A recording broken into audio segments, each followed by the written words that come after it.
సుమన్ టీవీతో కలిసి మీరు వర్క్ చేయాలనుకుంటున్నారా? సో 2 to 5 years ఎక్స్పీరియన్స్ ఉన్నటువంటి SEOs and script writers screen పై కనిపిస్తున్న నెంబర్కి కాల్ చేసేసేయండి. రోజుకి 1 కోటి మందికి పైగా వ్యూవర్షిప్ను సంపాదించుకున్న సుమన్ టీవీ నెట్వర్క్ ఇప్పుడు సరికొత్త పంతాలు అడుగు వేయబోతోంది. సుమన్ టీవీ నెట్వర్క్ని జిల్లాల వారీగా ప్రారంభించబోతోంది. ఫ్రాంచైజీస్ కోసం ఆసక్తి కలిగిన వారు క్రింది నెంబర్ని సంప్రదించగలరు. Welcome to our channel. నేను రమారావి. మామూలుగా మనం ఇళ్ళు భలే శుభ్రంగా ఉంచుకుంటారండి కొంతమంది. ఎంత క్లీన్లీనెస్ ఉంటుందో, తెగ తుడిచేస్తారు, కడిగేస్తారు, కిచెన్ బాగా క్లీన్గా ఉంచుకుంటారు. అయితే బాగా పెద్ద పిల్లలు ఉన్న ఇళ్లలో అంతా వేరే పని లేకుండా చేయక్కర్లేదండి. కానీ చంటి పిల్లలు ఉన్న ఇంట్లో మాత్రం శుభ్రత చాలా అవసరం అండి. ఎందుకంటే పిల్లలు నేల మీద పడి పొరలరు. ఈ చిన్న చిన్న డస్ట్ మైట్స్ కాస్త 10 ఏళ్ళు వచ్చిన పిల్లల్ని ఏమంత పెద్ద ఇబ్బంది పెట్టవు. కాకపోతే పసిబిడ్డలు ఉన్న చోట మాత్రం క్లీన్గా ఉంచాలి వాతావరణాన్ని. ఎలా ఒక 4-5 విషయాలు చూద్దాం. తల్లులు శుభ్రంగా ఉండటం, మురికి నైటీలు ఇవాళ పొద్దున వేసుకున్న నైటీతో రేపు పొద్దున దాకా వేళ్లాడొద్దు. 2 పూట్ల బట్టలు మార్చుకోవటం ఫస్ట్.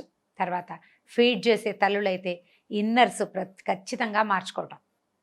బట్టలు పాలవాసన వస్తూ ఉంటాయి, ఆ శ్రద్ధ వహించాలి. 1 గోల్డ్ ఉండకూడదు. చంటి పిల్లల తల్లులకి చేతి గోల్డ్ ఉండకూడదండి. ఈ మధ్య చూస్తాం, ఒక పసిపిల్లని ఎత్తుకుని కనపడుతుంది ఒక అమ్మాయిని. నేను తరచూ వాకింగ్లో చూశాను అమ్మాయిని. పాపాయి చూస్తే చక్కగా ముద్దుగా బొద్దుగా బాగుంటుంది, చిట్టి పాప. వాళ్ళ అమ్మకి ఎంతంత పొడుగు గోల్డ్ అంటే రాకాసి గోల్డ్. నేనేమనుకుంటా ఆ గోల్డ్ కనుక ఆ పిల్లకి గీసుకుంటే ఏమైపోతుందిరా అనిపిస్తుంది. టెటనస్ లాంటి జబ్బులు వస్తాయండి, అస్సలు మంచిది కాదు. ప్రెగ్నెన్సీలో శ్రద్ధ పెట్టుకుని గోల్డ్ దగ్గరగా కట్ చేసుకోవటం అలవాటు చేసుకోండి. Nail polish strictly no. తల్లు నెయిల్ పాలిష్ చేసుకోకూడదు. మీరు ఆ పిల్ల నోట్లో అప్పుడప్పుడు బేరమని ఏడ్చింది అనుకోండి, చంటి పిల్ల పాలు ఇచ్చే లోపల కాస్త వేలు నోట్లో పెడితే ఆ వేలు చప్పరిస్తుంది. అందరూ చేస్తారు ఆ పని. నీకు ఇంత పొడు గోరుండి దానికి నెయిల్ పాలిష్ కూడా ఉంటే ఎలాగా? దరిద్రం ఉండకూడదు. కాబట్టి శ్రద్ధ పెట్టుకోండి. No nail polish, strictly no. అక్కడి నుంచి గుర్తు, ఇవన్నీ జ్ఞాపకంగా పెట్టుకోవాలి. తల్లులు జుట్లు విరబోసుకోకూడదు. స్నానం చేసి వచ్చి అలాగే తిరుగుతూ ఉంటారు. ఈ వెంట్రుకలు గనక పిల్లల నోటికి ఎక్కడైనా తగిలితే చాలా ప్రమాదం అండి.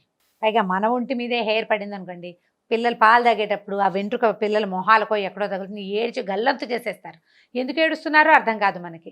జుట్టు చక్కగా స్నానం చేసిన మరుక్షణం తలకాయ దువ్వేసుకోవడం, జడేసేసుకోవటం. లేదా జడ లేదు మీకు, పోనీటైలే ఉంది నాకు, మళ్ళీ చక్కగా క్లిప్ పెట్టుకోవటం. మళ్ళీ స్నానం చేసేటప్పుడు నూనె రాసుకుంటేనే క్లిప్ తీయాలి. క్లిప్పులు తీసి జుట్లు విరబోసుకుని జుట్టు విరబోసు పడుకోవటం పాత స్టైల్లో మాత్రం చంటి పిల్లల తల్లులు చేయకూడదు. లూజ్ హెయిర్ పనికిరాదు. బయటికి వెళ్ళేటప్పుడు కూడా చంటి పిల్లని ఎత్తుకుంటారు, జుట్లు విరబోసుకుని చక్కగా చీరలు జారేసుకుని తిరుగుతుంటారు. ఈ జుట్టు ఈ పిల్లాడికి ఏమైనా ఇబ్బంది పెడుతుందేమోనంటే ఇంగితమే ఉండదండి జనాలకి. పెద్దవాళ్ళు నాబోటి వాళ్ళకి, నాకైతే ఊరుకోను, నేను చెప్తాను ఎవరో ఒకళ్ళకి. ఇంట్లో పెద్దవాళ్ళు ఉంటే చక్కగా చెప్పండి అమ్మా, జుట్టు విరబోసుకోకూడదు, పిల్లలకి మంచిది కాదు, హెల్దీ కాదు. ఇది రెండోది. ఇప్పుడు మనం జుట్టు విరబోసుకుంటే ఇంకో సమస్య ఎప్పుడు వస్తుందంటే, ఒక 5 నెలలు వచ్చేసరికల్లా జుట్లు రాలిపోతాయి. అందరికీ హెయిర్ రాలిపోతుంది. ఎంత శ్రద్ధ కలిగిన వాళ్ళకైనా, ఎంత డెఫిషియన్సీ లేకుండా ప్లాన్ చేసుకున్నా కూడా హెయిర్ ఫాల్ తప్పదు. డెలివరీ అయిన 3-4 నెలల తర్వాత పిల్లలు కొడితే జుట్టు ఊడిపోతుందంట. కొట్టినా కొట్టకపోయినా ఊడిపోతుంది. జుట్టు వదిలేసుకుని తిరిగామంటే అవి గుచ్చుకుంటాయి. అవి ఏ కంట్లోనో గుచ్చుకోవచ్చు. ఏ పిల్లల చేతులకో దొరికేస్తుంది అనుకోండి, ఆ హెయిర్ నోట్లో పెట్టుకుంటారు. అది జబ్బు చేస్తుంది, అనారోగ్యం, మోషన్స్ అయిపోతాయి. పొరపాటున పిల్లడు మింగబోయాడా, అది మరీ కష్టం. కాబట్టి ఈ శుభ్రత ఒకటి పాటించాలి. తర్వాత పక్క బట్టలు రెగ్యులర్గా దుప్పట్లు మార్చుకోండి. ప్రతిరోజు పిల్లవాడు పడుకునే పంచం పక్క మార్చేసేయాలి. బట్టలు తరచుగా ఉతకాలి, చాలా ఫ్రీక్వెంట్గా. తర్వాత పిసిపోసిన తర్వాత చాలామంది మంచిదే, పర్వాలేదు, కొత్తలో చేయొచ్చు. బాగా పసిపిల్లలు అప్పుడు ఏం చేస్తారు, కాస్త తడవంగానే తీసి ఆరేస్తారు, తర్వాత మళ్ళీ వాడుకుంటారు. 2-3 సార్లు తర్వాత ఉతుక్కోవచ్చు అని. ఎక్కువ రోజులు చేయలేకపోతారు అట్లా. ఇప్పుడు డైపర్లు కూడా వచ్చేసినాయి కదా, చాలామంది డైపర్సే వాడుకుంటారు.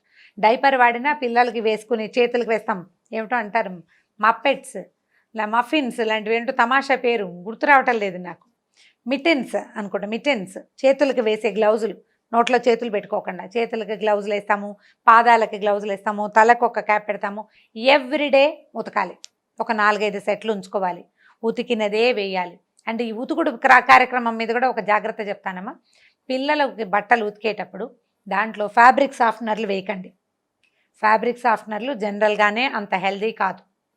ఏదో వాసన వస్తుంది వాళ్ళు అడ్వర్టైజ్ చేస్తారనుకోండి, అడ్వర్టైజ్మెంట్లు అన్నీ అత్యద్భుతమైనవి అయ్యి ఉంటాయా, వాళ్ళ డబ్బుల కోసం వాళ్ళు చేస్తారు. మనం మన ఆరోగ్యం కోసం చేసుకోవాలి కదా. వేడి నీళ్ళల్లో వాష్ చేసుకోవచ్చు చాలు. డెటాల్ వేయదలుచుకుంటే డ్రాప్, మూతలతో పోసేయకూడదు. అంతంత వాసన వచ్చేయకూడదు. బట్టలు తీయంగానే డెటాల్ వాసన వస్తే పిల్లలకి ఎంత ఘాటుగా తగులుతుంది. అది వాళ్ళ ముక్కు సహించద్దు. సున్నితమైన ముక్కు ఉంటుంది కదా, లంగ్స్ బుజ్జి ఉంటాయి పిల్లలకి, చిన్న లంగ్స్, అవి ఎలాగా తట్టుకుంటాయి. కాబట్టి ఘాటైన వాసనలు వద్దు. తక్కువ డెటాల్, హాట్ వాటర్, గోరువెచ్చటి నీళ్ళలో కొద్దిగా ఫ్యూ డ్రాప్స్ ఆఫ్ డెటాల్ వేసి బట్టలు జాడిచ్చి ఆరేసుకోండి. ఈ ఎండ తగిలితే మంచిది. ఎండ ఉంటే సరే, ఆ ఎండకు అవకాశం లేదనుకోండి ఏం చేస్తాము, అలాగే ఉన్న చోటే ఉన్న రకంగానే వాడుకోవాలి. జాగ్రత్త వహించండి. తర్వాత నెక్స్ట్ స్టెప్ ఏంటంటే ఇల్లు తుడుచుకోవటం. పసిపిల్లలు ఉన్న ఇల్లు కూడా బాగా కొంచెం క్లీన్గా ఉంచుకోవాలండి. దుమ్ము ఉండనివ్వకూడదు, డస్ట్ మైట్స్ ఉండకూడదు. 3-4 రోజులకు ఒకసారి డస్టింగ్ చేసామనుకోండి చాలా పని అవుతుంది, ఎక్కువ దుమ్ము అవుతుంది. అలా కాకుండా రోజు ఒకసారి ఇల్లు ఊడ్చేటప్పుడు ఎవరైనా పని మనిషి ఉండి ఇల్లు ఊడ్చి తడిపెట్టి పెడతాం అనుకోండి, అదే టైంలో చకచక సామాన్లు అవి డస్టింగ్ చేసుకోవటం, మంచం ఒకసారి దులిపేసుకోవటం లాంటివి చేస్తే దుమ్ము తగ్గిపోతుంది. పక్కల మీద దుమ్ము ఎలాగో మనం ఉంచాం, పక్కలు ఫ్రెష్గా వేసుకుంటాం కదా.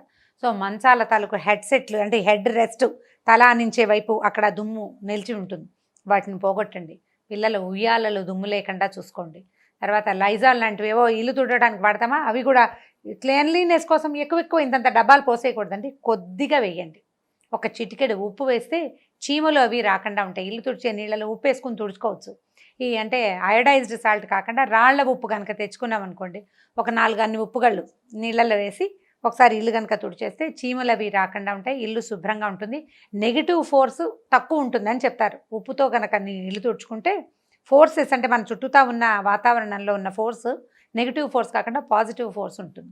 ఏదైనా తులసి చెట్లు అవి ఉంటాయి, తర్వాత ఏమో వాటికి నీళ్ళు పోసుకోవటం, కొంచెం గాలి వచ్చే చోట తులసి చెట్లను పెట్టుకుంటే ఇంట్లోకి మంచి ఫ్రెష్ ఎయిర్ వస్తుంది. చాలామంది ఏం చేస్తారంటే దోమలు వస్తాయని ఎప్పుడు తలుపులు వేసి ఉంచుతారు. తలుపులు కిటికీలు వేయద్దండి. పగటిపూట కనీసం ఎండ గాలి లోపలికి వచ్చేలాగా కాస్త తలుపులు తెరిచి క్రాస్ వెంటిలేషన్కి అవకాశం ఇవ్వండి. దానివల్ల వాతావరణం కొంచెం శుభ్రతగా ఉంటుంది. దుమ్ము తుడుచుకోవాలనుకోండి అది ఎలాగూ తప్పేది కాదు. అక్కడి నుంచి దీని తర్వాత నెక్స్ట్ స్టెప్ అండి, మన ఇంట్లో పువ్వులు, ప్లాస్టిక్ పువ్వులు, తర్వాత ఏమో అలంకరణ సామాగ్రి హెచ్చుగా ఉంటే వాటిని పిల్లలు కొంచెం పెద్ద అయ్యేదాకా ఆ సరదాన్ని పక్కకు పెట్టుకోండి. పువ్వులు గీవులు కొనుక్కురావద్దు, ప్లాస్టిక్ మొక్కలు ఉంచుకోవద్దు, ప్లాస్టిక్ వస్తువులను ఎక్కువగా ఎంకరేజ్ చేయకండి, వాటిని తగ్గించండి. పిల్లల వస్తువులను కూడా ఓ బ్యాగ్లో పెట్టుకోవడం, ఒక అట్టపెట్టలో పెట్టుకోవడం లాంటివి ప్రాక్టీస్ చేయండి. కవర్లలో పెట్టద్దు, కవర్లని దూరంగా ఉంచండి, పిల్లలకు అందనివ్వకూడదు. అసలు ఆ కవర్ల తాలూకు వాసనలు వాటి నుంచి వచ్చే ఇబ్బందులు కూడా లేకుండా ఉంటే టాక్సిన్స్ రిలీజ్ అవుతాయి ప్లాస్టిక్లో నుంచి. ఆ జాగ్రత్త ఒకటి వహించడం. తర్వాత ఎక్కడికైనా బయటికి వెళ్ళేటప్పుడు మనం ఫంక్షన్లకు వెళ్తాం, పసిపిల్లలతోటి పెళ్ళిళ్ళకి వెళ్తాం, గుళ్ళకి వెళ్తాం, వెళ్ళేటప్పుడు ఈ వర్క్ శారీస్, పెద్ద పెద్ద డిజైన్లు ఉన్న చీరలు, బోలెడన్ని రాళ్ళు అవి కుట్టుకునేవంటి గ్రాండ్గా కనపడాలని కట్టుకుంటాం అనుకోండి, చంటి పిల్లల తల్లుల అందం పిల్లలేనండి, పిల్లలే. మీ చీరలు అందాలు ఎవరికీ కనపడవు. పైగా ఈ పసిబిడ్డను ఎత్తుకుంటే ఈ రాళ్ళు, పూసలు, దానికి ఉన్న డిజైన్లు, చెంకీలు అన్నీ పిల్లల చెంపలకి, మొహాలకి, చేతులకి గీరుకుపోతాయి. పిల్లలు లబోదిబోమని ఏడుస్తారు. మెత్తటి బట్టలు మొహానికి తగలకపోతే విసగటగా ఉంటుంది. కాబట్టి ఏం పర్వాలేదు, చక్కగా లైట్ సింపుల్ కాటన్ డ్రెస్సులు వేసుకోండి, కాటన్ శారీస్ కట్టుకోండి. సీజనల్గా బట్టలు కట్టుకోవడం తెలుసుకోండి. ఎండాకాలం కాటన్వి, కొంచెం వర్షాకాలం అయితే కొద్దిపాటి సింథటిక్ మిక్స్ ఉన్నా పర్వాలేదు, అంటే బట్టలు తొందరగా ఆరిపోతాయి కదా. ఆలోచించి కట్టుకోండి, పిల్లలకి ఇబ్బంది కలగకుండా. దానివల్ల ఏం లేదు, పిల్లాడు ఏడుస్తూ ఉంటాడు. ఎంతసేపు ఏడ్చే పిల్లాడితోటి ఏం చేయాలో అర్థం కాదు, మొదటిది. తర్వాత వాడు ఎందుకు ఏడుస్తున్నాడో అర్థం కాదు, రెండోది. వాడికి సగం చికాకు, ఆకలి, నిద్ర, ఈ రెండూ కాకుండా మూడోది తల్లుల బట్టలు లేదా వాళ్ళ తాలూకు జుట్టు, అది కూడా కావచ్చు. కాబట్టి ఈ 3-4 సమస్యలు ఏమిటో కొద్దిగా ఆలోచించి దాని మీద కనుక జాగ్రత్త పెడితే పిల్లలు హాయిగా కులాసాగా పెరుగుతారు. ఏడాది ఏడార్థం ఎంతలోకి గడుస్తుంది, సింపుల్గా అయిపోతుంది. కాకపోతే పెంచేటప్పుడు తల్లులకి రోజు అతి భారంగా గడుస్తున్నట్టు ఉంటుంది. పిల్లడు ఏడుస్తూ ఉంటే భారంగానే ఉంటుంది. హాయిగా ఆడుకుంటూ పాలు తాగుతూ శుభ్రంగా నిద్రపోతూ ఉంటే ఈజీగా రోజు వెళ్ళిపోతుంది. సో ఈజీగా రోజు వెళ్ళడానికి వాడిదే కాకుండా మన ప్రాబ్లమ్స్ ఏమైనా ఉన్నాయేమో చూసుకుని వాటిని సెట్ చేసుకోండి. ఇల్లు క్లీన్గా ఉంచండి, పిల్లల బట్టలు శుభ్రంగా ఉంచడానికి ట్రై చేయండి, ప్లాస్టిక్ సామాన్లు తగ్గించండి. తల్లులు కనుక ఒకవేళ హెల్తీగా ఉంటే బాగానే ఉంటుంది. ఏదైనా అనారోగ్యం ఉంటే కనుక ఇమీడియట్గా డాక్టర్ హెల్ప్ తీసుకోండి. ఎక్కువగా ఏసీల్లోనే ఉంచటము, ఎప్పుడు డైపర్లు వేసే ఉంచటము, అవి ఏవి హెల్తీ థింగ్స్ కాదండి. అవసరాలు, అవసరమైనప్పుడు వాడుకోవాలి, అవసరం లేనప్పుడు వాటిని ఒమిట్ చేసేయండి. హాయిగా ఫ్రీగా గాలాడేలాగా ఉంచండి పిల్లల్ని. బయటికి వెళ్ళేటప్పుడు డైపర్ అవసరపడుతుంది, మరి తప్పదు కదా, ఈ రోజులను బట్టి పోవాలి కాబట్టి వేసుకోండి. ఇంట్లో ఉన్నప్పుడు ఎందుకు ఒళ్ళొంచి పని చేసుకోము, ఏమవుతుంది, పక్కలు తడిసి తీసి ఆరేసుకుంటాం, ఇంకోటి వేసుకుంటాం. ఎవరైనా చుట్టాలు వచ్చినప్పుడు అప్పుడు అవసరమైనప్పుడు డైపర్లు వాడుకోండి. అత్యవసరం అయితేనే ఏసీ వేసుకోండి. ఒకవేళ ఏసీలు మనకు బాగా కావాలంటే ఏసీ దుమ్ము క్లీన్ చేయించుకోండి. ఏసీలు కూలర్లు క్లీన్గా ఉంచాలి. ఎప్పటికప్పుడు సామాన్లు గోడలు కూడా తుడిచేసుకుంటూ ఉండాలి. కొద్దిగా శ్రద్ధ వహిస్తే పిల్లలు డస్ట్ మైట్స్ బారి పడకుండా, అంటే అశుభ్రత వల్ల వచ్చే అనారోగ్యాలు రాకుండా హెల్దీగా పెరుగుతారు. ఆరోగ్యవంతమైన పసితనాన్ని మన పిల్లలకు అందించడానికి మనం ఎంత మటుకు చేస్తున్నాం అనే దాని మీద కొద్దిగా ఆలోచించి కొంచెం కామన్ సెన్స్ యూజ్ చేసి చేయండి. డెటాల్స్ అవి ఎక్కువ వాడకూడదు. వాటి వల్ల ఏమో ఆరోగ్యం రాదు, అనారోగ్యాలు వస్తాయి, కొత్త సమస్యలు. మనకు తెలియదు కూడా దాని పేరు, మనకి పేరు తెలియని జబ్బులు వచ్చే అవకాశం ఉంది. కాబట్టి ఇలాంటి వాటిని, అంటే అన్ని కెమికల్ రిలేటెడ్ థింగ్స్ని తగ్గించండి. పాజిటివ్గా ఇంట్లో పెద్దవాళ్ళు చెప్పే విధానాలు, ఇల్లు శుభ్రత పాటించడానికి చెప్పేవి ఏమైనా ఉంటే, మన ఇంట్లో పెద్దవాళ్ళు ఉంటే చాలా బాగుంటుందండి. అప్పుడప్పుడు విసుగ్గా ఉంటుంది అనుకోండి, నేను కాదన్ను, ఖచ్చితంగా విసుగ్గా ఉంటుంది పెద్దవాళ్ళు ఉంటే. కానీ చాలా ప్లస్ పాయింట్లునే ప్లస్ని యూజ్ చేసుకుంటున్నాం అనుకోండి మనం, అప్పుడు మైనస్లు చిన్నవిగా కనపడతాయండి. పాజిటివ్ థింగ్స్ ఎక్కువ తీసుకుంటే నెగిటివ్ థింగ్స్ చిన్నవి పర్వాలేదు. ఈ మంచి విషయం కోసం ఈ చెడ్డ విషయాన్ని వీళ్ళ దగ్గర భరించవచ్చు అని మనకు అర్థమవుతుంది. ముందు దానికి ఏం చేయాలి? మంచిని తీసుకోవాలి. నీకేం తెలీదు, ఈ రోజుల సంగతులు మీకు తెలీదు ఇలాంటి మాటలు అనకండి. పెద్దవాళ్ళు ఉంటే చక్కగా వాళ్ళ దగ్గర మంచి విషయాలు తెలుసుకోండి, మంచి సలహాలు తీసుకోండి. మా పిల్లలు చిన్నతనం అంతా మా ఇంట్లో రోజు నేను సాంబ్రాణి వేసుకునేదాన్ని, పిల్లలకి వేయల ఇంట్లోనే. దానివల్ల కొన్ని పురుగులు రావని, కొన్ని అనారోగ్యాలు దూరం అవుతాయని, కొంత పాజిటివ్ వైబ్రేషన్స్ ఏర్పడతాయని నేను నమ్ముతాను. సాంబ్రాణి వేయడానికి బోల్డంత పని చేయాలి, బోల్డంత పనితనం కావాలి. అవన్నీ ఉంటాయి ఉండవు, అంత కష్టం ఎందుకు? తేలిగ్గా చేసుకునే విధానం ఏదైనా ఉంటే అది చేసుకోవచ్చు కదా. మన పెద్దవాళ్ళ దగ్గర, అంటే ఎవరెవరి ఇళ్లలో పెద్దవాళ్ళ దగ్గర ఏ గుడ్ థింగ్స్ ఉన్నాయో వాటిని సైంటిఫికల్గా కొద్దిగా కామన్ సెన్స్ తోటి ఆలోచించి, ఇవాళ రేపు అందరూ చదువుకుంటున్నారు, కామన్ సెన్స్ ఉంటే చాలు. కొంచెం ఆలోచించి వాటిల్లో పాతకాలపు పద్ధతుల్లో ఉన్న మంచి విషయాల్ని యాడ్ చేసుకోండి. మీరు యాడ్ చేసుకుని మీ ఫ్రెండ్స్కి, తర్వాత కొలీగ్స్కి కూడా చెప్పచ్చు. సో పాత పద్ధతుల్ని పోగొట్టకుండా కనుక ఉంచితే కొంత హెల్దీ వాతావరణాన్ని మనం ఏర్పాటు చేసుకోగలుగుతాం. ఓకే, ఈ వీడియో కనుక మీకు నచ్చినట్లయితే లైక్ చేయండి, షేర్ చేయండి. మరిన్ని వీడియోస్ కోసం సబ్స్క్రైబ్ చేసుకోండి. రోజుకి 1 కోటి మందికి పైగా వ్యూవర్షిప్ని సంపాదించుకున్న సుమన్ టీవీ నెట్వర్క్ ఇప్పుడు సరికొత్త పంతాలో అడుగు వేయబోతోంది. సుమన్ టీవీ నెట్వర్క్ని జిల్లాల వారీగా ప్రారంభించబోతోంది. ఫ్రాంచైజీస్ కోసం ఆసక్తి కలిగిన వారు క్రింది నెంబర్ని సంప్రదించగలరు.